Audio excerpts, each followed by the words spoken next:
Bonjour à toutes et à tous, je me présente Dr Charponnet, je suis assistante en maladies infectieuses. On va voir aujourd'hui l'examen pulmonaire. On a notre résident Oussema qui va jouer le rôle du patient. C'est une vidéo éducative qui est destinée aux étudiants en médecine, donc en deuxième année. L'examen pulmonaire comporte plusieurs étapes. Le patient doit être dévêtu jusqu'à la ceinture. Cette étape permet de rechercher les déformations au niveau du thorax. Rechercher un thorax en entonnoir. Chez un adulte normal, le thorax il est plus large que profond. Le diamètre transversal il est plus important que le diamètre antéro-postérieur.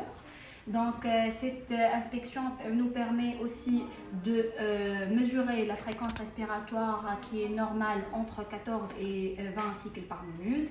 La respiration du patient doit être calme et régulière.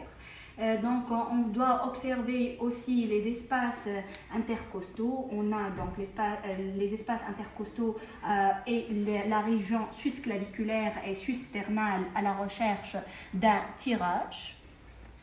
On va procéder à la deuxième étape de l'examen pulmonaire qui est la palpation. La palpation, elle permet d'identifier les zones douloureuses à la pression. Elle permet aussi de rechercher la présence de masse ou de fistules.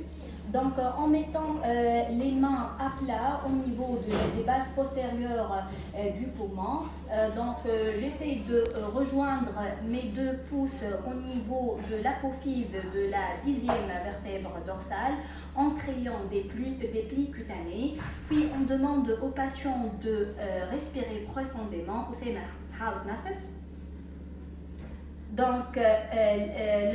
L'éloignement des pouces permet de mettre en évidence une bonne ampliation thoracique et aussi de rechercher une asymétrie. La palpation nous permet aussi de mettre en évidence les vibrations vocales. Je mets mes mains à plat au niveau du thorax. Et je demande aux patients de rouler les airs, c'est-à-dire dire 33 en français ou 44 en arabe. Donc, au Sémarco, 33 en français. 33. L'augmentation des vibrations vocales peut être en rapport avec une pneumonie et la diminution peut être en rapport avec un épanchement pleurable. On va passer à la troisième étape qui est la percussion. Chez un droitier, la percussion s'effectue par le médius de la main droite, par l'extrémité de médius de la main droite qui va percuter l'articulation interphalangienne distale du médius de la main gauche. Chez un sujet normal, on entend une sonorité.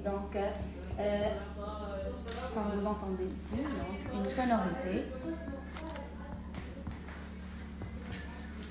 Une matité franche peut être vue en cas d'épanchement pleural, une submatité en cas de pneumonie, un tympanisme en cas de pneumothorax et une hypersonorité en cas d'emphysème. On va passer au quatrième temps de l'examen pulmonaire qui est l'auscultation. L'auscultation nous permet de voir les bruits physiologiques comme les bruits trachéaux. Au niveau de la trachée, les bruits bronchiques au niveau du manubrium sternin, le murmure vésiculaire qui traduit la pénétration de l'air au niveau de l'arbre bronchique distal. L'auscultation pulmonaire doit se faire de façon symétrique.